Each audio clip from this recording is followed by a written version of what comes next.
원하는 모습이 이미 되었다고 느끼면서 혹은 갖고 싶었던 것을 가지고 있는 것을 느끼면서 그 상상 속에 푹 빠져 있는 것은 쉽게 말해 자아를 속이고 있는 것입니다.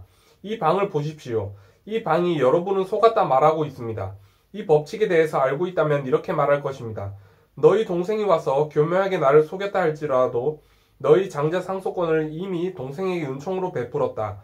그것을 도로 뺏을 수는 없다. 달리 말하면 마음속에서 실제라고 생각했던 것들의 믿음을 유지해 나가서 상속권을 돌려주지 않겠다는 말입니다. 여러분은 이미 상속권을 주었고 그것은 여러분이 바깥 세상으로 드러날 것입니다. 두 가지 것이 여러분이 방 안에서 같은 시간에 같은 공간을 차지할 수 없습니다. 마음속의 것들은 실체가 되어 여러분의 주변에서 부활할 것입니다. 원하는 것을 생각하시고 이미 원하는 모습이 되었다는 것을 사실로 받아들이십시오. 그 상상이 단단한 실체라는 느낌 속에 푹 빠지십시오. 그 상상의 이미지 속에 실체라는 감각을 주었다면 여러분은 객관적인 외부 세상에 주어야 할 은총을 주관적인 내면 세상에 준 것입니다. 아이가 태어나는 것이나 땅속에 뿌려놓은 씨가 자라는 것처럼 여러분은 더 이상 그 상상이 현실 속에서 태어나는 것에 대해 어떤 도움도 줄 필요가 없습니다. 땅속에 뿌려놓은 씨앗은 그 누구의 도움 없이도 자라납니다. 그 씨앗 속에 스스로를 펼쳐내는 데 필요한 권능과 계획들을 모두 가지고 있기에 그렇습니다. 이삭이 둘째 아들에게 은총을 내려준 이야기를 오늘 밤 여러분 안에서 재현하실 수 있습니다. 그리고 가까운 시일 내에 어떤 일이 일어나는지 보십시오. 현재 여러분을 둘러싸고 있는 것들은 무너집니다. 삶의 모든 환경들은 바뀌고 여러분이 생명을 불어넣었던 것들이 도래할 수 있도록 길을 열어줄 것입니다. 여러분이 이미 원하는 모습이 되어 있다는 것을 알고 확신에 찬 채 걸어 나간다면 그 누구의 도움도 없이 원하는 것들을 현실로 나타낼 수 있습니다. 오늘 밤 네 번째로 살펴볼 이야기는 모세가 쓴 책의 마지막 부분입니다. 모세가 그것을 쓰지 않았다고 생각을 하신다면 세심하게 이 이야기를 읽어보십시오. 신명기 34장입니다. 누가 이 책을 썼는지에 대해서 성직자나 랍비에게 물어보신다면 모세가 썼다고 대답할 것입니다. 신명기 34장을 보시면 자신의 사망 기록을 쓰는 사람을 보게 될 것입니다. 즉 모세가 바로 그랬습니다. 한 남자가 앉아서 자신의 묘비에 쓰이기 원하는 것을 썼을 수도 있을 것입니다. 하지만 여기에서 모세는 자신의 죽음에 관한 기록을 스스로 썼습니다. 그리고 그때 모세는 죽음을 맞이하고 완벽하게 그 자신의 흔적을 지워버려서 후세 사람들이 모세가 묻힌 곳을 찾지 못하게 만듭니다. 그러므로 주의 종 모세가 주의 말씀대로 모아브 땅에서 죽으니라. 주께서 그를 베프올 맞은편 모아브 땅에 있는 골짜기에 장사하셨으니 오늘까지 그의 묘를 아는 자가 아무도 없더라.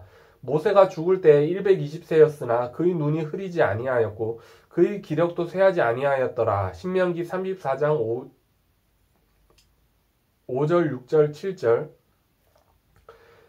여러분은 내일도 아니고 바로 오늘 밤 자기 자신의 묘비를 쓰는 방법을 반드시 배우셔야 합니다. 그리고 완벽하게 여러분의 존재에 죽음 맞이해서 세상 누구도 그 낡은 자아가 묻힌 곳을 알지 못하도록 해야 합니다. 여러분이 예전에는 아픈 모습을 보였다가 지금은 나았다면 여러분이 아프던 모습만을 보였던 사람은 여러분의 아팠던 존재가 묻혔던 곳이 어디라고 말할 수 있습니까? 옛날에는 여러분이 가난해서 친구들에게 돈을 빌리러 다녔는데 갑자기 부자가 되어 나타났다면 가난했던 옛 사람들은 어디에 묻혔습니까?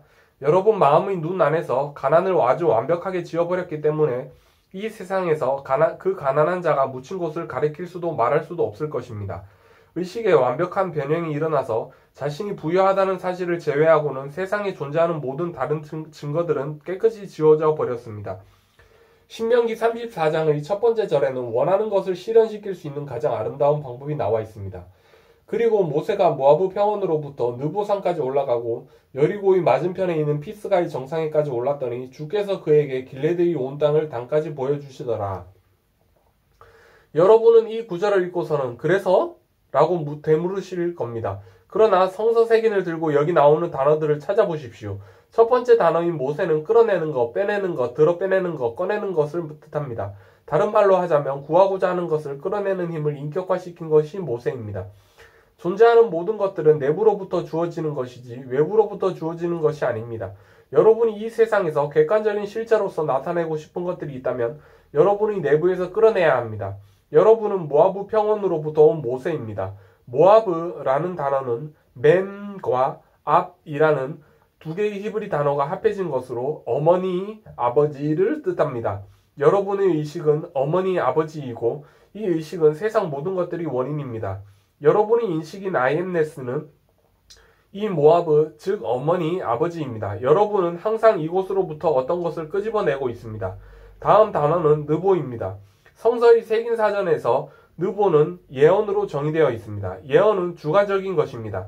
만약 제가 무엇이 이루어질 것이다 라고 말한다면 그것들은 마음 안의 이미지입니다. 아직까지 실제가 되지는 못했습니다. 우리는 기다렸다가 이 예언들이 진실인지 거짓인지 확인해 봐야 합니다.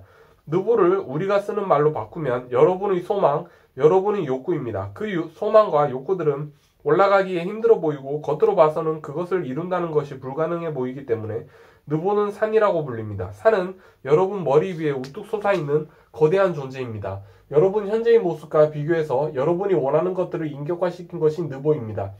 피스가라는 단어는 마음속으로 응시하는 것을 뜻하고 여리고는 향기로운 냄새를 뜻합니다. 그리고 길레드는 증거의 언덕을 뜻하고 마지막 단어인 단은 예언자입니다.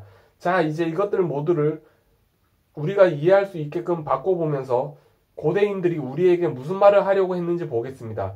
나의 의식이 하나님이라는 사실을 발견합니다. 그리고는 나는 이미 원하는 모습이 되었다는 것을 느껴서 나 자신을 그 모습과 비슷한 모습으로 변형시킵니다. 나는 이 산을 넘을 수 있는 세상 전부라는 것을 이제 알고 있습니다. 나의 목표를 명확히 합니다. 그 목표를 더 이상 느보라 부르지 않고 욕구라고 부르겠습니다. 내가 원하는 것은 무엇이든지 내가 올라서야 하는 나의 거대한 산, 나의 느보입니다. 나는 피스가의 봉우리에 올라서야 하기 때문에 지금 그것들을 마음속에서 응시하기 시작합니다. 나는 만족한 느낌을 얻을 때까지 마음속에서 원하는 것을 응시해야만 합니다. 만약 만족한 느낌을 얻지 못했다면 향기로운 냄새를 뜻하는 여리고는 보이지 않습니다. 내가 원하는 모습이 되었다고 느낄 때 그 느낌과 함께 오는 기쁨의 감정은 억누를 수 없습니다. 나는 여리고로 상징된 만족한 느낌을 얻을 때까지 내가 원하는 것을 계속 마음속에서 응시해야만 합니다.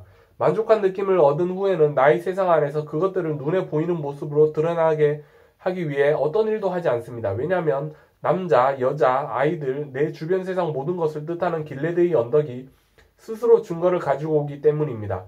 주변의 모든 것들은 내가 사실로 받아들인 모습으로 스스로 변모될 것이고 내 안에서 간직하고 있는 모습으로 스스로를 드러낼 것입니다. 내가 사실로 받아들인 모습으로 세상이 변화되어 갈 때 예언은 성취된 것입니다. 지금 원하는 것을 인식하고는 이미 내가 성취했다는 것을 사실로 받아들여 그 확신 안에서 걸어나간다면 나는 그렇게 될 것입니다. 낡은 자아에 대한 관념은 완벽하게 죽음을 맞이해서 사람들이 그 낡은 자아가 묻힌 곳이 어디냐고 묻더라도 그 어느 곳도 가리킬 수도 말할 수도 없습니다. 나는 완벽한 죽음을 맞이하였기에 후손들이 나의 낡은 자아가 묻힌 곳을 찾을 수도 없습니다. 지금 여기 계신 분들 중에서도 세상에 드러난 자신의 모습을 완벽하게 변형시켜 친한 친구들조차 못 알아보게 될 사람이 있을 것입니다. 저는 예전에 댄서였습니다. 10년 동안 브로드웨이, 보드윌, 나이트클럽, 유럽 등지 등에서 춤을 췄습니다. 그때 저와 함께 지내던 친구들과 떨어져 지낸다는 것은 상상조차 할 수 없었습니다. 공연이 끝난 후에 친구들과 만찬을 즐기곤 했습니다. 그 친구들이 없다면 살 수 없다고 생각했습니다. 그런데 지금은 그들과 함께 지낼 수 없다고 고백해야겠습니다. 이제는 서로에게 공통되는 것이 없습니다. 우리가 길에서 서로 마주친다 해도 일부러 반대편으로 걸으려 하고 만나더라도 서로 이야기할 것이 없기 때문에 냉랭한 만남이 됩니다. 저희 예전의 삶은 죽음을 맞이하였기에 제가 예전의 친구들을 만난다 하더라도 옛날 이야기조차 할 수 없습니다. 그런데 지금까지도 여전히 옛날의 상태로 살면서 점점 더 가난해지고 있는 사람들이 있습니다. 그런 사람들은 옛날에 일어났던 일들을 이야기하기를 좋아합니다. 그들은 예전의 자신을 조금 더 묻으려 하지 않고 예전의 낡은 모습에 더 커다란 생명을 불어넣고 있습니다. 모세는 120세였습니다. 120세는 매우 많은 나이입니다. 하지만 나의 눈은 어두워지지 않았고 내 몸의 기능은 쇠하지 않았습니다. 지금 현재 내 모습이 내가 원하던 모습이 아니라는 것을 인식합니다. 그러나 자신을 변화시키는 법칙을 알고 있기에 나는 내가 원하는 모습이 되어 있는 것을 사실로 받아들이고 이미 이루어졌다는 확신 속에서 걸어나갑니다. 새로운 존재 안에서 낡은 자아는 죽고 예전의 자아관념과 관계된 것들은 모두 죽음을 맞이합니다. 낡은 자아의 어떤 부분도 새로운 자아 안으로 가지고 들어갈 수 없습니다. 새 포도주를 오래된 자루에 담을 수 없고 새 헝겊을 헌옷에 붙일 수도 없습니다. 완전하게 새로운 존재가 되어야만 합니다. 이미 원하는 모습이 되어 있다는 것을 사실로 받아들이는 데 있어서 다른 사람의 도움은 필요하지 않습니다. 과거의 나를 묻기 위해서 다른 사람의 도움 역시 필요하지 않습니다.